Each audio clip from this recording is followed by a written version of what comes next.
na cadeira de rodas, dependendo da ajuda da família, sem o movimento das pernas. Os braços já não respondem mais como antes. 17 quilos a menos em pouco mais de um mês. Tudo começou em uma sexta-feira de carnaval. A fraqueza nas pernas foi o primeiro sinal da doença.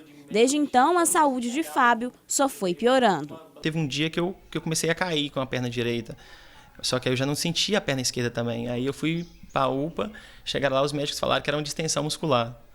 Aí de lá o médico já tinha me dado alta e eu já não sentia as pernas. Fábio trabalhava como gesseiro, mas a vida dele parou 15 dias depois que foi diagnosticado com Zika vírus. A enfermeira-chefe me pediu que eu esperasse que ela ia me colocar na ambulância para mandar para o regional. Aí eu fiquei um dia e meio no regional, um dia e meio, esperando o atendimento. Aí até então o Dr. Jefferson, o neurologista, me atendeu e eu fui bem atendido por ele. E ele já me internou logo na UTI. Aí fiquei 11 dias na UTI.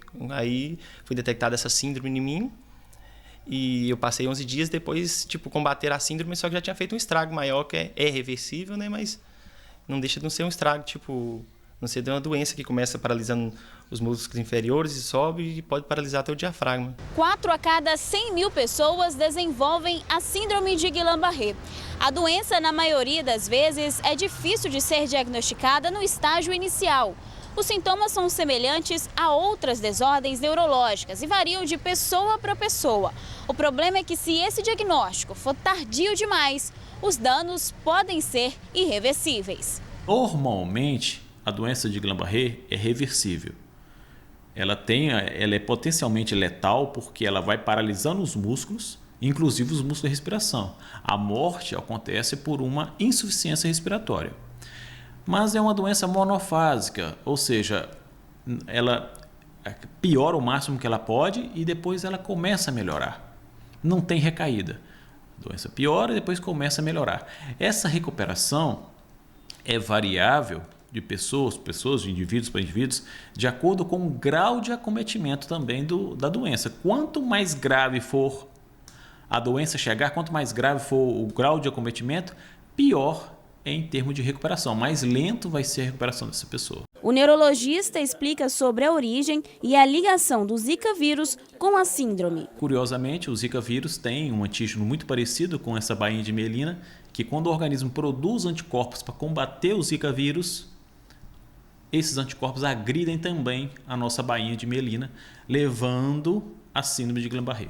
As consequências da doença desencadeiam uma série de danos no sistema neurológico. O tratamento precisa ser imediato e de supervisão médica diária. A fase mais crítica da síndrome pode levar à morte. O paciente começa a sentir dormência, fraqueza na parte distal dos membros inferiores, nos pés, nas pernas, dificuldade para equilibrar, dificuldade para ficar em pé, correr, as pernas vão ficando fracas, pesadas, e essa paralisia ela começa a ascender também, começa a atingir os braços, os músculos da respiração, os músculos da face. Os advogados dos 8 presos pediram a revogação da prisão temporária, mas a justiça não aceitou. Então eles permanecem presos até segunda ordem, até sexta-feira, em que completará o prazo de 5 dias da prisão temporária. A Operação Mar de Lama teve início em janeiro de 2014. A apuração apontou que o grupo criminoso atuava dentro da Prefeitura de Governador Valadares e do Serviço Autônomo de Água e Esgoto.